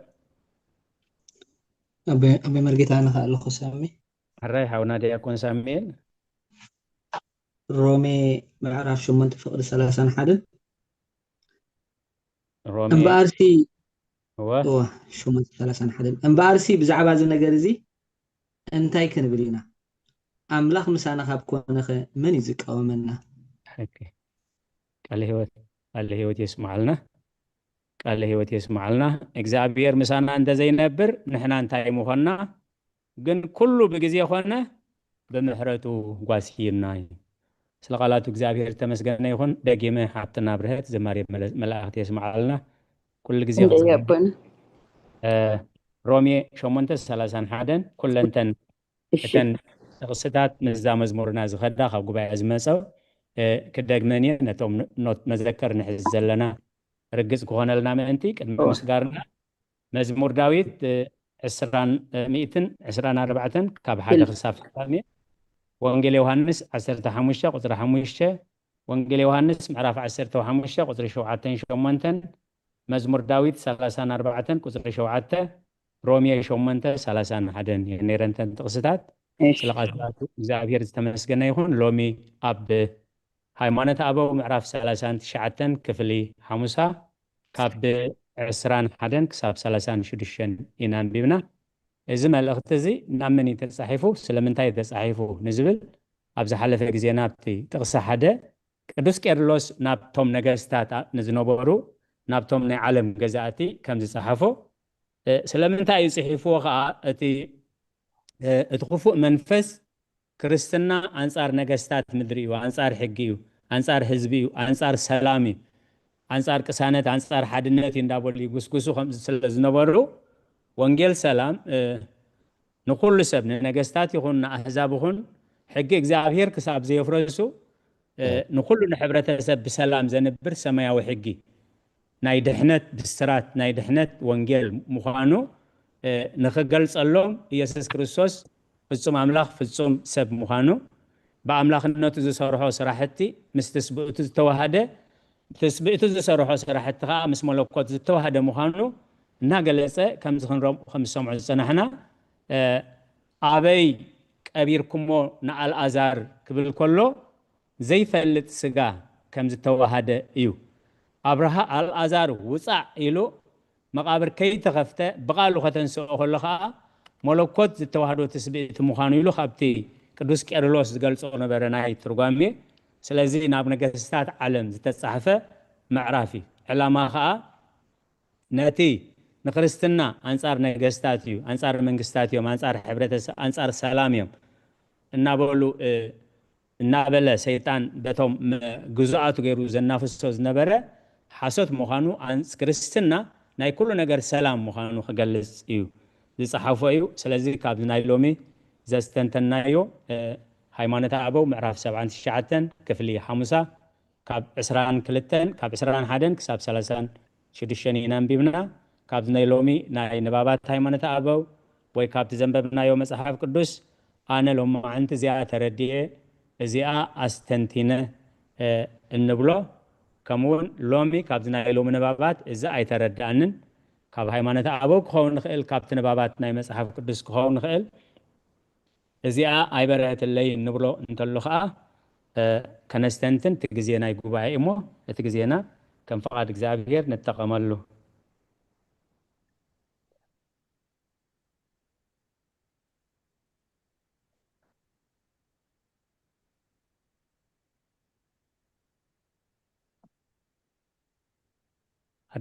أدينا سارة إذا حفل الله نحج دينا أنت بي أبونا نحج كونت أنتو يا جن هتون كأعلني مثلاً قرب كم بواعي صحيح معرف أبدا ناي قدر ثلاثة كل تنزلا نسو نتي كابت أنت حبوب فلتات زينب روس قا كم زتوحدة كرد بزعبة على العذار أبي كبركمو بمبال حاتته بملكوتو جنا كاب موت أتنسو نايسبنا تكبر كريستوس سلاز زخوانلو سرعات غيرنا نزارب نت جبري أملاخ النت ما مس جبري سبنت هذا غيرنا مسؤو نقبو نقال أملاخ نقال إግዚአብሔር نملكوت عبدما كمانا زبالة سب نقبرو እዚኣ ሲ ቁርብ ተተብሁ ለምክንያቱም አምላክ ሲ ኩሉ ይፈልጥ ከይኮነ ዘሎ ቀድመ እንታይ ኩነታት ይፈልጥ ስለዚ እንታይ ከረዳእና ስለዚ ደለዩ ኢለ ቃል ህይወት ይስማዓልና እቲ ቅዱስ ቄርሎስ ዝነበረሉ ግዜ እቲ ናይ ኣብ ጉባኤ ናይ ኤፌሶን መራሕ ጉባኤ ነይሩ ኣፈ ጉባኤ ነይሩ እቲ ጉባኤ ናይ ኤፌሶን ብምንታይ ተኣኪቡ ንስጥሮስ ዝበሃል መራሕ ሃይማኖት እንታይ ዝብል ክርስቶስ ታራሰብ እዩ ማርያም ከዓ ታራሰብ እያ ወሊዳ እቲ ማርያም ዝወለደቶ ታራሰብ ግን ኣብ ዮርዳኖስ ክጥመቕ ምስ ከደ እቲ ሊዮጎስ ማለት ቃል ኣምላኽ ኣብ ልዕሊኡ ሓዲርዎ ስለዚ ክርስቶስ ናይ ጸጋ ኣምላኽ ኮይኑ ጥንቱ ለክርስቶስ ማርያም ናይ ክርስቶስ ህይወቱ ካብ ማርያም እዩ ዝጅምር ስለዚ ማርያም ከዓ ወላዲት ሰብ እያ እዚ ነይሩ እቲ ክሕደት ማለት ነዚ ክሕደት እዚ ማርያም ታራሰብ እንድሕር ኮይና ወሊዳ ስለምንታይ ዳ ቅዱስ ገብርኤል መልአኽ መንፈስ ቅዱስ ክወርደካ ሓይለ ልዑል ከጽለኪ እቲ ካባኺ ዝውለድካ ቅዱስ ወርዳ ኣምላኽ ክበሃል እዩ ንመንግስቱ ከዓ ንዘለዓለም እዩ ስልጣኑ ኣብ መንኩብ እዩ ንሱ ንህዝቡ ካብ ሓጢኣቶም ከድሕኖም እዩ ዝብል ዘሎ ቃል እንድሕር ማርያም ታራሰብ ወሊዳ እቲ ገብርኤል ብስራታዊ ዝብሎ ዘሎ ታራሰብ ኣይኮነን ዝብሎ ዘሎ ካብ ምጽኢኻ እዩ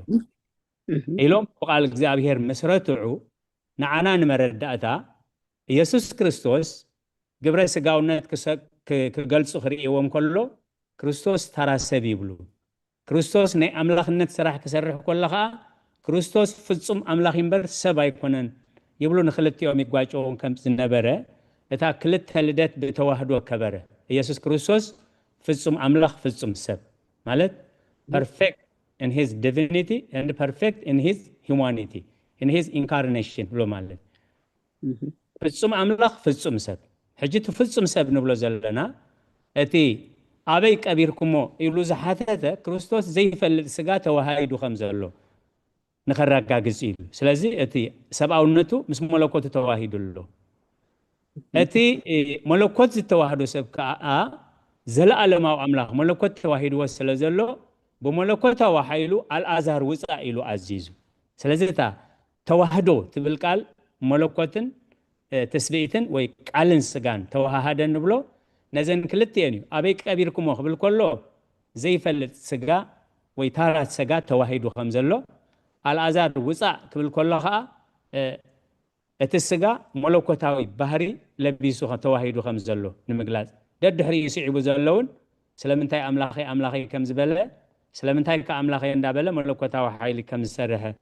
يا تقال اسمه بريها تكون تسفى قبرادينا ممر سارة نعم حقي تنك أبونا عليه وتسمع لنا آمين آمين الله عليه وتسمع لنا هراي كالوات سران شدشتن اسران شو عطن دبنا اسران شدشن استنتنا دي ولا حتى دينا حتى استنتن دحان كفتنا ايش هراي هو نقدس قال جنا هلاوي بكل جزء فتصميو ببن قدر هندا يدينا سبعا تشعتن اب اسران شدشتن اسران شو عطن بحد الله خمتين اسران شدشن اسران شو هو السنة ببن قدس قال جنا هلاوي بكل جزء فتصميو ببن اجتمع باي ايد الليان ايو بتباب دما فتصميو ناتي فقاد زتوهب سجا زيقبا مقبارات دم اللو بتقدس قالسي ببن اشتي عبي خبل كلس عادلينيو بتباب دما فتصم ايو بكل استوهد سجا زيقبا مقبارات دم اللو كم ادما ملوكتا ومقبارات اللو كمي نسو اكزابيريو سبقوا انت خوني كمانا بمخانو خابانا ازيزل على ايو بحري املاح مخانو ما بقو قلت لنا بنا قصول لك سياج مسلني عليه تحدينا ابتي ابلع اللي زرعنا من بابا قصري حسران 4 انتهى إلى نيرو وانجيلاوي قدس لوكاس أمعراف كلته كاب قصري 4 شعات جميرة خنبوينا وحنيرو نسجنا نمنتاي موت دوليني أبتنا يبوي زبالة خون كم زقبانو دا يتفلتن هم بال نستاتون جنا الزبالهم زربا يستوعلون مسبلة مساتاتهم وريدو نام نازرية مساي إزازم والنبرة أدي دما نزخول نجار قبلبا توهلو نبرة يسوس كا أبكر ما أملاخن سبن بتبابن بقومتن بس أجان عبيه سلزي إزي بقومت بس أجا بتباب عبيه زبلا زلوا نتسجعونتو نتسبعونتي إمبر ملوكت ملؤ بكله سلزخانة نزل علم لوت زي بولي حجي بس أجان بتبابن بقومتن عبيه بالكل جن يتفصم سب نبلا زلنا مس ملوكت توحيدو زعبي بتباب بتأجاب زعبي بحرياو السبع أو بحر مبر أملاخ بحري كم عباية يعني من هنا تبخلوا نجار في السم مخانو أتقل سلزك هبتاناي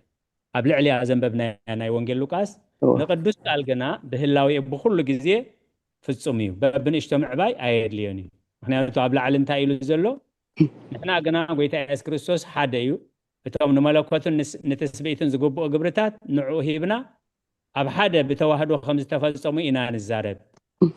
برجس ببني اجتمع باي كم تقبل إنا نبل أزيد ما بحق نسجا 5 قبع سرعات فسمة كما نزن فقادو كم قبع بحق التقبله أتعبابيات صنعات أكلاتون ببني اجتو إذا عبي كاب هلاو يطبابو نبينو السلازهابو دما بهلاو يملو طباب كوينو تراعي كم تنسجا ببني اجتمع باي زقبو إذن سرعات سبي زقبع كم تا أقدم زبال كودما نعق مسبيو مسبله نقدس قال جنا هلاوي بكل جزء في السمي ببني اجتمع باي عيد لينيو بتباب دما في السمي ناتب فقادو توهدو سجاز قبع مقبارات دما علوي سلغالات እግዚአብሔር ዝተመስገነ ይሁን ራይ ካልኦት ካብ ዝናይሎሚ ሃይማኖት አበው ምዕራፍ 79 ኣብ ክፍሊ 5 ካብ ቁፅሪ 21 ክሳብ 36 ኢና አንቢብና ኣብ ዝናይሎሚ እዚ ተረድየ ካብ ገላልፃ ናይ ቅዱስ ቄርሎስ ምክንያቱ ቸርች ፋዘርስ ወይ ከዓ ቦታት ቤተክርስትያን እንብሎም ታ ቤተክርስትያን ኣብ ሓደ ኮላ እዚ ዝበሃል ከይመፅእ ከሎ ኣቦታት ቤተክርስትያን እንታይ ኢሎም እዮም ተርጊሞሞ ነዚ ሕጂ ናይ ክርስትና ሓድነት ዓንዲ ሕቆ ናይ ትርጓሜ ወንጌልን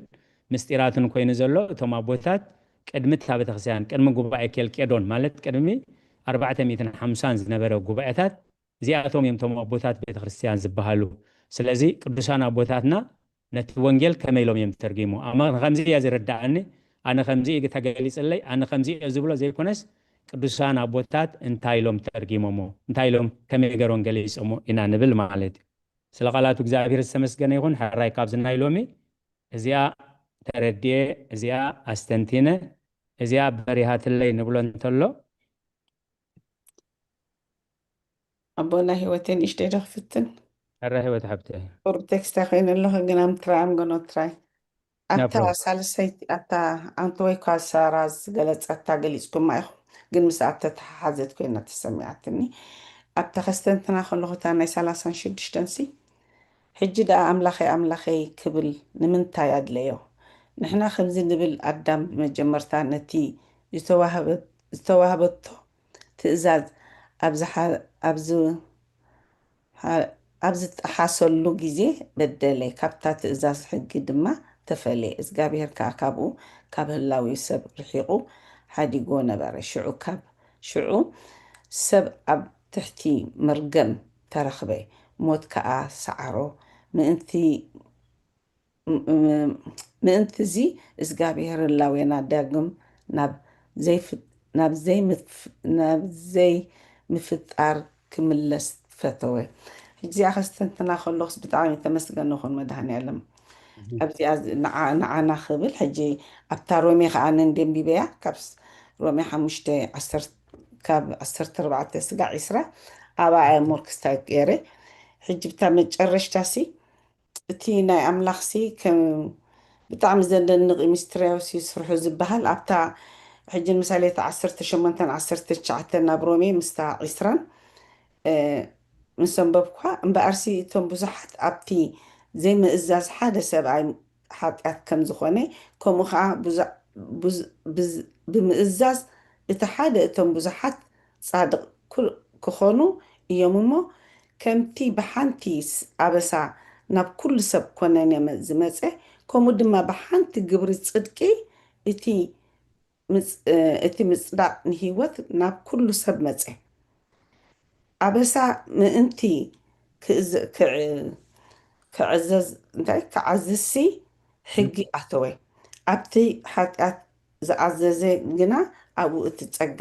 ኣዝዩ ዓዘዘ ሕጂ ኣብዚኣ ናይ መጨረሻ 20 እዚ ንዓና ብጣዕሚ ኣብዚኣ ትነግረና ኣላ ሕጂ ምሳሌ ኣብ ቴቶስ ዊን ምዕራፍ 3 ቁፅሪ 3 ስጋዕ 7 ኣብዚኣ ብደንቢ ገይሩ ገሊፁልና ኣሎ እቲ እሱ መፅኡ ንዓና ከመይ ኢሉ ከምዚ እቲ ምእዛዝን እቲ እንታይ ትበሃል እታ ሓንቲ ወርዲ ዘላ ኣበሳ እታ ሓንቲ ኣበሳ ዝገበርዋሲ ኣዳም ጌጋ ዝገበራስ ከመይ ገይሩ ከም ዘድሓነና ያ ክስታይ ኮይና ዝርዳእ ዘለኹ ንሕና እውን ደቂ እንታይ ብትብላላ ኣብታ ቴቶስ ንሕና እውን ቀደምሲ ዓያሹ ዘይእዙዛት ጉጉያት ንብዙሕ ፍትወት ስጋን ትምኒትን እተገዛእና ብክፍኣት ቅንዓትን እንነብር ፉንፉናት ነንሕድሕና እንፃላእ ነበርና እዩ ሓቂ እቲ ቀደም ዝነበርና ሳላ ጎይታና የሱስ ክርስቶስ ዝመፀ ግን እዚ እኳ ንመሃር ኣለና ነብል ኣለና እቲ ናይ መድሃኒና ናይ ኣምላኽ ሕያውት ፍቁር ንሰብን ምስ ተገልፀ ግና ንሱ ብምሕረቱ ብምህፃብ ሓድሽ ልደትን ብምሕዳስ መንፈስ ቅዱስን እዩ ዘድሓነና እምበር ንሕና ብዝገበርናዮ ግብሪ ፅድቂ ኣይኮነን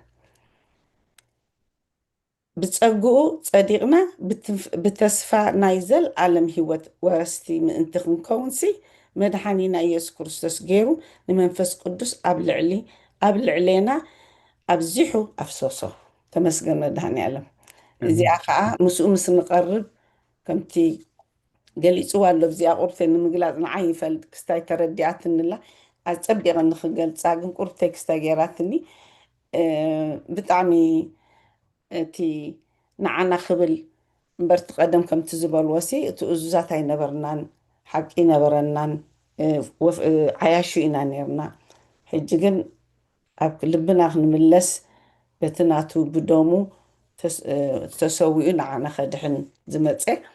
إلى خستاي جريا ما بنا خاورتي ملولي كستاي قربتك كستاي جريا له ቃል ህይወት ይስማዓልና ጽቡቕ ጌርክ ገሊጽኪ ኣኺ ህይወት ሃብትና ዋላ ኣብቲ ንባብ ናይ ሮሚ ይኹን ዋላ ኣብቲ ሃይማኖት ኣበው ይኹን ሕጂ ደኣ ኣምላኸይ ክብል ንምንታይ ኣድለዩ ነዚኣ ሕጂ ክምልሳ ምክንያቱ ኣምላኸይ እንድሕር ዝብል ኮይኑ ፈሪሑ ካብ ሞት ፈሪሑ ካብ ስቕለት ኣምላኸይ ካብ በለ ፍጡር እዩ ከመይ ገብሮ ኣምላኽ ንብሎ ምክንያቱ ኣምላኸይ እንዲሉ ዝብል ነቲ ሓደ ቃል ዝወሲዶም ዝዕንቀፉ ብዙሓት ስለ ዝነበሩ ብዙሓት ከዓ ስለ ዘለው ኣምላኸይ ክብል ንምንታይ ኣድለዩ ንሕና ከም ዝንብል ኣዳም ብመጀመርታ ነታ ዝተዋህበቶ ትእዛዝ ኣብ ዝጠሓሰሉ ግዜ በደለ ካብታ ዝተኣዘዛ ሕጊ ድማ ተፈልየ እግዚኣብሔር ካብኡ ኣብ ህላው ሰብ ርሒቑ ካብ ህላው ሰብ ርሒቑ ሓዲግዎ ነበረ ሽውዕ ሰብ ኣብ ትሕቲ መርገም ተረኽበ ሞት ከዓ ሰዓሩ ምእንቲ እዚ ኢላ ሕጂታ መልሲ እግዚኣብሔር ህላውየና ዳግም ናብ ዘይምጥፋእ ክመልስ ፈተወ ካብቲ ዝቕመጦ ዝነበረ ገነት ካብኡ ባዕሉ እዩ ዝወፅእ ዕራቑ ስለ ዝኾነ ጠራቆም ኮይኖም ድምፂ ኣምላኽ ሰሚዖም ይፈርሁ ካብኡ ምስ ወፁ ከዓ ናብ ኣምላኽ ከይምለሱ ሱራፊ ዝበሃል ብዘንበልብል ሰይፋ ሓዊ ዝሓዘ ኣብ ኣፍ ገነት ተቐሚጡ ናይ እግዚኣብሔርን ሰብ ርክብን ተፈልዩ ማለት እዩ ስለዚ ካብቲ ፀጋ እግዚኣብሔር ወፂ ኣብ መርገም ምስ ወደቑ ኣምላኽና መሓረና እንዳበልዮም ዝልምን ነይሮም ስለዚ ንድኻምና ብድኾሙ ንውርደትና ብውርደቱ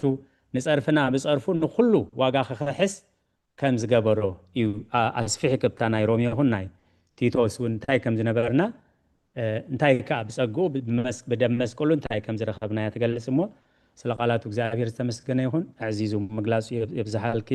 ሓብትና ህይወት ቃል ህይወት የስማዓልና ሕራይ ካልኦት ካብዚ ናይ ሎሚ እዚ ተማሂረ እዚ ተረዲን ወይ ኣብዝሕተለኒ ንብሎ እንተልዩ ናብ ጉባኤ ሳምሎ ሕራይ ሓውና ዲያቆን ሳሙኤል እግዚአብሔር መስገን ስለዝነበረና ጊዜና ኣምላኽ ነመስግኖ ኣነ ሓፈሻዊ ካብዚ ክንመሃሮ ፀናሕናሲ ከምዚ ክትብልዎ ፀናሕኩም ኣቐዲሙ ክበሃል ፀንሐ ፍጹም ሰብን ፍጹም ኣምላኽን ምዃኑ ዘርኢ ክፍሊ እቲ ፍጹም ምስጢረ ተዋህዶ እቲ ፍጹም ሰብ ብምባሉ ከምዚ ክንመሃሮ ፀናሕና ቀዲምና ኣብቲ ሉቃስ ምዕራፍ 2 ፍቕዲ 40 እቲ ህፃን ዓበየ ብመንፈስ ድማ ደልደለ ጥበብ ከዓ መልኦ ፀጋ ኣምላኽን ኣብኡ ነበረ ፍጹም ሰብ ብምንባሩ ከምዚ ከማይን ከማኹመን ፍጹም ሰብ ስጋና ከም ዝለበሰ ግን ከዓ እሱ ሰማያዊ ኣምላኽ እዩ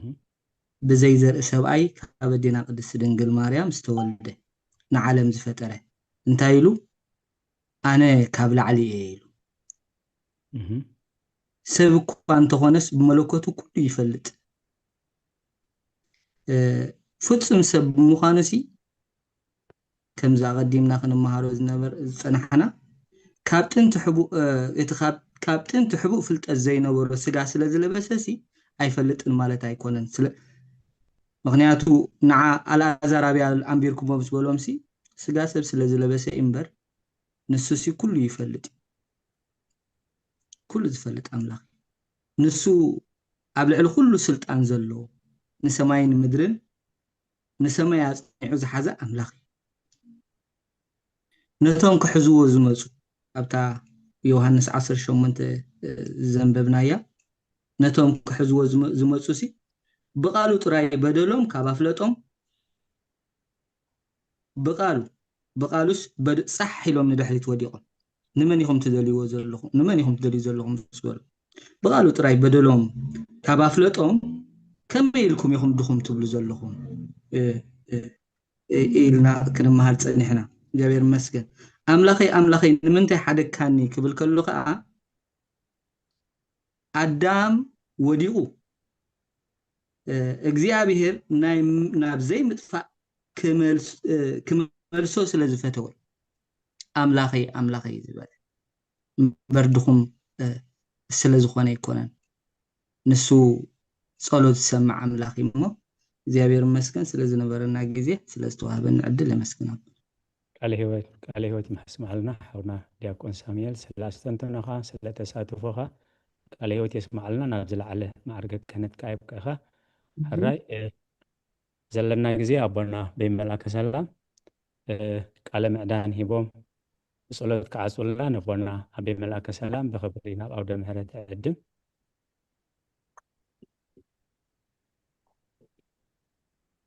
ራይ ክብርና ምስጋናን እግዚአብሔር አምላክና ይኹን አሜን ነዚ ዕድል ዝህና ነዚ መደብ ዝህና ዝኸፈተልና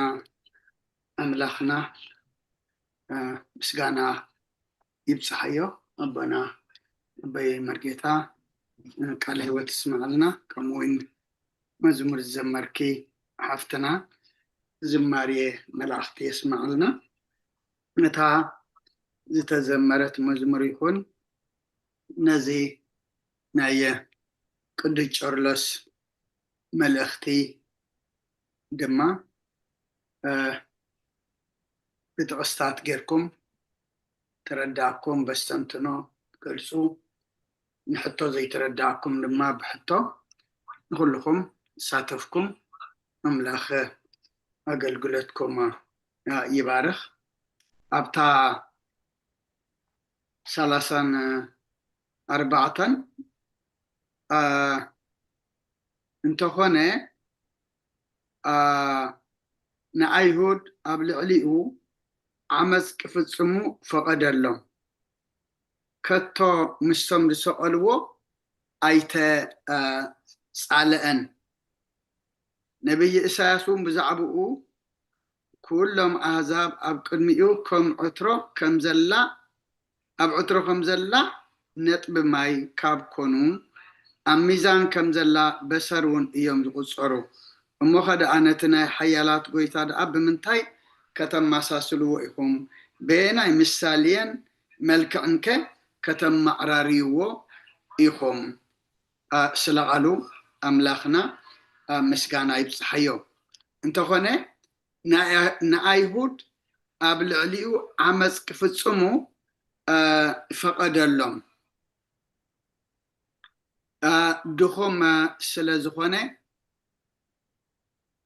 ክእለት ድማ ስለ ዝጎደሎ ሓይሉ ድማ ስለ ዝደኸሞ ኣይኮነን ኣብ ኢድ ሰባት ወዲቑ ኣብ መስቀል ዝተሰቕለ ኣቐዲሙ እንታይ ኢሉ ነይሩ ኣብ ወንጌል ዮሃንስ ምዕራፍ 10 ቁፅሪ 18 ኣነ ነፍሰይ በጃ ክሕልፋ መሊሰ እውን ክወስዳ እየ ስለዚ ኣቦ የፍቅረኒ እዩ ባዕለይ እየ በጃ ዘሕልፋ እምበር ካባይ ዝወስዳ የልቦን በጃ ክሕልፋ ስልጣን ኣለኒ መሊሰ ክወስዳ እውን ስልጣን ኣለኒ ነዛ ትእዛዝ እዚኣ ካብ ኣቦይ እየ ዝተቐበልክዋ ንኣይሁድ ኣብ ልዕሊኡ ዓመፅ ክፍጽሙ እንታይ ገበረሉ ፈቐደሎም በጃ ክሕልፋ ስልጣን ኣለኒ መሊሰ ክወስዳ እውን ስልጣን ኣለኒ ከቶ ምስቶም ዝሰቐልዎ ድማ ኣይተጻልአን ኣብ ወንጌል ሉቃስ ምዕራፍ 23 ቁፅሪ 34 እንተሪእናዮ እውን ኣባ ስረይ ኢሎም በዚ እየኣምሩ ይገብሩ ኣቦይ ዝገብርዎ ኣይፈልጡን እዮም እሞ ኣይተሓዘሎም ኢሉ ኣይተባእሶምን ኣይተጻልኦምን ድማ ኣብ ልዕሊኡ ዓመፅ ክገብሩ ከለዉ ድማ ብፍቃዱ ስለ ዝኾነ እምበሪ ሓያላት ስለ ዝኾኑ ከም ዘይኮነ በጃ ክሕልፋ ስልጣን ኣለኒ መሊሰ እውን ክወስዳ ስልጣን ኣለኒ እቲ ተበጃውነት ስሌና ከም ተበለ ነቢይ ኢሳያስ እውን ብዛዕባኡ ኩሎም ኣሕዛብ ኣብ ቅድሚኡ ኣብ ዕትሮ ከም ዘላ ነጥቢ ማይ ካብ ኮኑ ኣብ ሚዛን ከም ዘላ በሰር እውን እዮም ዝቁፀሩ ኩሎም ህዝብታት ኩሎም ኣሕዛብሲ ኣብ ቅድሚ እተሰቕለ ጎይታ ኣብ ቅድሚ ክርስቶስ ኣብ ዕትሮ ከም ዘላ ነጥቢ ማይ ኣብ ሚዛን ከም ዘላ ንእሽተይ በሰር እዮም ዝቁፀሩ ንዕኡ ናይ ሓያላት ጎይታ እዩ ብምንታይ ከተመሳሰልዎ በናይ ምሳሌን በናይ መልክዕን ከተማዕራሪዎ ኢኹም ኢሉ ነቲ ክስቀል ፍቃደኛ ዝኾነ በእጃ ክሕልፋ ስልጣን ዘለዎ ተመሊሱ ክወስዳውን ስልጣን ዘለዎ ምሰም ሓያላት መሲልዎም ዝሰቀልዎ ብዙሕ ዝገበርዎ እውን ዘይተፃለአ ንሱ እሳቶም ኣብ ቅድሚኡ እንታይ እዮም ከም ኣብ ዕትሮ ዘላ ነጥቢ ማይ ከም ኣብ ሚዛን ዘላ በሰር እዮም እሞ እሱስ ናይ ሓያላት ጎይታ እዩ ብዝኾነ ነገር ከነማሳስሎ ምስ ዝኾነ መልክዕ እውን ከነማዕራርዮ ኣይንኽእልን ኢና ክብሪ ንኣምላኽ ይኹን ሕጂ እቲ ንሰባት ሸጊርዎም ዘሎ ፍጹም ሰብ ፍጹም ኣምላኽ ክንብል ከለና ሰብ ተኾይኑ ከመይ ገሩ ኣምላኽ ይኸውን ኣምላኽ ተኾይኑ ኸ ከመይ ገሩ ሰብ ይኸውን እዩ ንብዙሓት ከም ምስልምና ከም ታይሽሙ ከም ካልኦት ከቢድዎም ዘሎ ንሕና ግን እቲ ዝንገረና ዘሎ ሐዋርያት ኣቦታትና ዝመሃሩና እቶም ኣቦታት ቤተክርስቲያን እውን ዝሕጂ ነንብቦ ዘለና ዝፅሓፍልና ንዑ ምርኩስ ብምግባር ኢና እምነትና ሓሊና ንኸይድ ዘለና እሞ ክሳብ መወዳእታ ድማ ኣምላኽ ኣብኡ ከፅንዓና ስለኩሉ እግዚኣብሔር ምስጋና ይብፅሐዮ ስለቃሉ ኣምላኽና ነዚ ዕድል እዚ ስለዝሃበና ድማ ክብርን ምስጋና ንዑ ይኹን ምናልባት ኣብ መንጎ ዝመፃልና ሓሳብ ተሊና ሓደ 5 ደቂቃ ዝኸውን ኣሎና ክንጥቀመላ ንኽእል ኢና ዘይብልና ተኮይኑ ግን ብፀሎት ክንዓፁ ክብርን ምስጋና ኣምላኽ ይኹን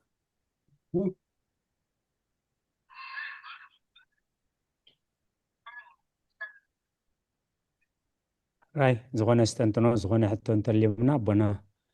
ነተን ዘለዋና ደቃይቕ ክንጥቀመለን ዕድል ሂቦምና ኣለው ዝኾነ ምልክት ግበሩለይ ሕቶ ወይ ተወሳኺ ሓሳባት ተሊና ኣቦና ራይ ፍሮይና ሓብታይ ኣብዛ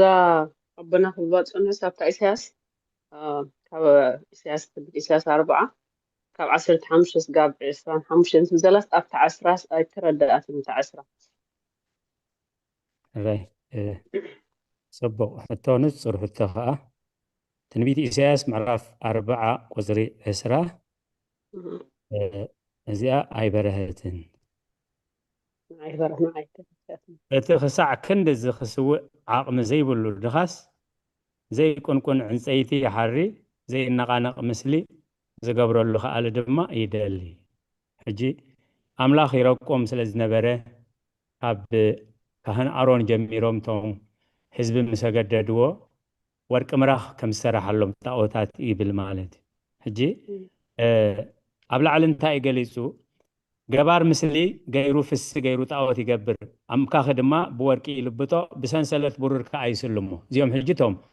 هبت زلوم كلت زلوم مالت كم مساله بخمس مساله غيرهم طاوت سريحهم املاح يزيبلهم مالت اتقصع كن زخسو عقم زي بلو دخا كم خجبر بوركن ببررن كلبت تعود كسرح زي كألك أنت يجبر له زي كون عنسيتي حري زي النقانق مسل جبر له خالد دما يدلي سلاز بتعاقمون السخاء تعود سريحه كساب حجي بعال هندي قانا شاز بلوم بس بتاع بمثل التسرحه تعودات كساب حجي بعلاتهم سريحهم بعلاتهم أمالخ تزبلوم ولا حج تزيم لخوم أب بعال قبسي أبرام سيساب تحاولتي أبت براميد زلو تمشوع زم لخوم زنبرو ناي صحي أملاخ ناي نفاس أملاخ ناي زمرة أملاخ ناي تريد أملاخ ناي ولود أملاخ ندابلو بيد تسرحي أمنيرهم مالتي سلازتي عقم زلوا بورق ببرور كما بعل داغون زمسلو كسرح زغل سرح عقم زي يقولوا جن انت عايزلو اتخساب كن كسوا عقم زي يقولوا دخاس زي كون عنصيتي حري زي النقانق مسلي زقبرلو كآل دما يدلي ስለዚህ ከምዚ አገር ካሳ አለለይ ብሎ ነታዝ ሰራሐ ብዕንጨት ዘምሳ ንዓ አምላኽ ኢሉ ንዑየ መልኽ ነበረ ስለዚህ ምስመን ይኹም ተማዓራሪ ወዘለኹም ናብዩ ዝወድእ ንእግዚአብሔር ሲ ምስመን ይኹም ተማዓራሪ ወዘለኹም ምክንያቱ ወላቶም ነገስታት እስራኤል ዘይተረፈ ነቶም ሽዑ ዝነበሩ ነቢያት ነቶም ክፈርሑ ዝኽእሉ እንዳፈራርሑ ነቶም ክጥበሩ ዝኽእሉ እንዳጠበሩ ነቶም ኩሉ ክጥበሩ ክፈርሑ ዘይክእሉ እንዳቀተሉ ኣብቲ ቤት ኣምላኽ ኣብቲ ቅዱስ ቦታ ኣብ ኢየሩሳሌም ከይተረፈ ዮም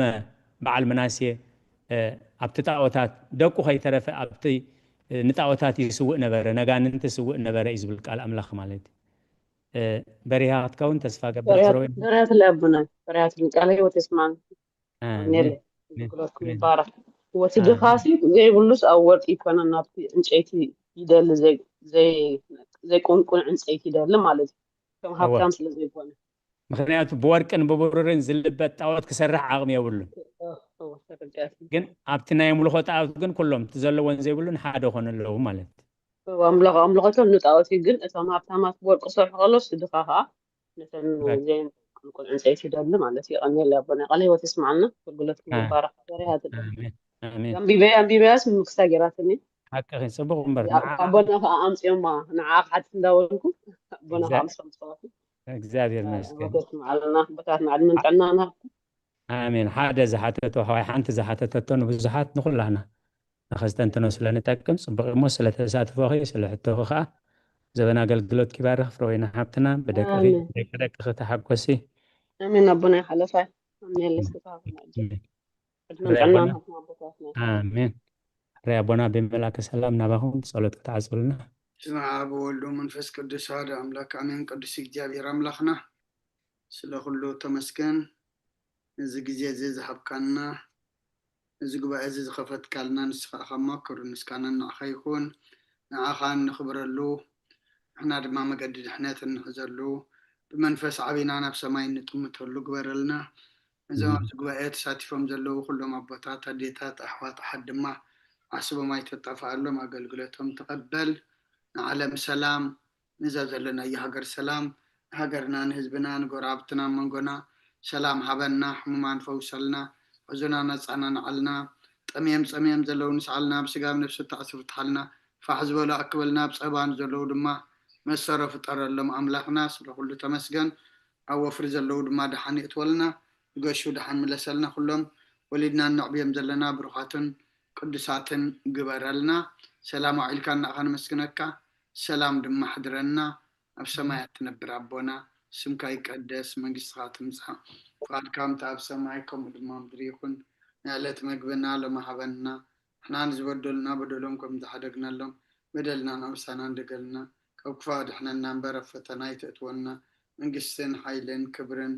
زل عالمنا تكايما أمين او زتي مريم ناي قدوس جبريل ملاك سلامتا سلام لك له حلنا خدنقلي خي بسقاهون دنقلي خي عدي جابير صباحات قويتا سراوي سلام لك له نسخك وعن السبرختي خي بركر سخم برخيو وملتز أقا زيابير مساخيو وفستي داسوالكي حتى نخسر لنا نفتو ودخ يسوس كرسوس من تانا محرات لمن لنا أمين فتاوي سرقنا لكن مدانيس كرسوس كانيكا كان زرات يدم زاتيا بسها ولد لبركة برهان أنتم أبويا كانت وأيديا كانت إدو أنا سايرو جز أنا تبسمكم كن فتانو نتعاني يرسين سكلوان سمات زيو مهارن كورسوس مال عشر تخلته زيو مهارن كورسوس زيو مهارن كورسوس زيو مهارن كورسوس زيو مهارن كورسوس زيو مهارن كورسوس زيو مهارن كورسوس زيو مهارن كورسوس زيو مهارن كورسوس زيو مهارن كورسوس زيو مهارن كورسوس زيو مهارن كورسوس زيو مهارن كورسوس كمن بنت أجزتنا مريم مهارن كورسوس مال عشر تخلته بنت أجزتنا ماركسوس بنت أجزتنا ماركسوس بنت أجزتنا مريم ماركسوس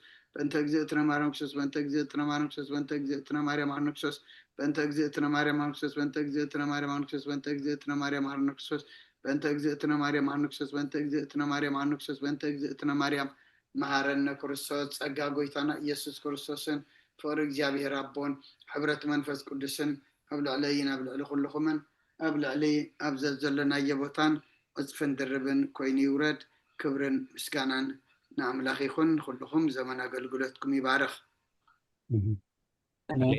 عليه يسمع لنا بنا تسلي صلوت تنبأ نبابات تمهرنا تمرتي كله أبكر مجزابير عريقو ما عاد زغرت محرات زغر يقبر لنا استمهريات مرتخاء سلاسان سوسان 100 سنة وشتنا فري وكن صدق له عندنا له خنا قال له እግዚአብሔር ቅዱስ ፈቃድ ይሆነልና እቶም ቅዱስ ቤተ ክርስቲያን ተው አገልግሎት በአካል በተሳትፎ ከተሳተፉ ዘምሰኹም ካስ የተጻድቃን አስበትሁታን ይኽፈልኩም ትብሕቡ ዝርኢ እግዚአብሔር አምላኽና አምላክ ቅዱሳን ከም ተኽሳብ ሰዓ ዝብዳሕነ ሰላም ዓቂቡ ብሰላም ጀሚርና ብሰላም ክንፍጽም ዝረዳእና ንዝመጽእ ጉባኤና ብድሓነ ሰላም ዓቂቡ ብኸምዚ ክንጋባእ ቅዱስ ፈቃድ ይሆነልና ነቶም ለይትና ሰላም ለይቲ ይግበረልና ነቶም መዓልትኹም ከዓ ብሩኽ መዓልቲ ይግበረልኩም ለዋም ለይቲ አሜን አሜን። አባታትና ቅሊ ህይወት ቆምሸት ሃምሲና ጉልበት ክመጽናዕዮ ሓይሊ ሃብኩም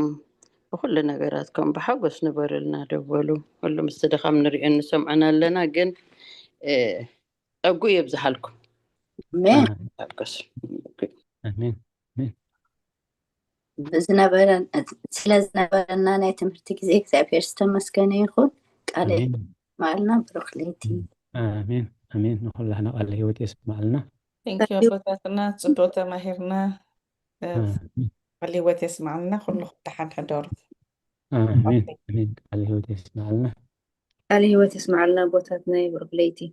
አሜን ሰላም ለይቲ ንኩላህና ኩላህና ቃል ህይወት የስማዕልና ቃል ህይወት የስማዕልና ጸጋ ብልዕሊ ጸጋ ይብዛሓልኩም ብሩኽ ለይቲ አሜን አሜን አብረሃት ሓብትና ቴሌፎንኪ ስለዘይብልናን ተጥዕምኪ ቴሌፎን እንተልያትኪ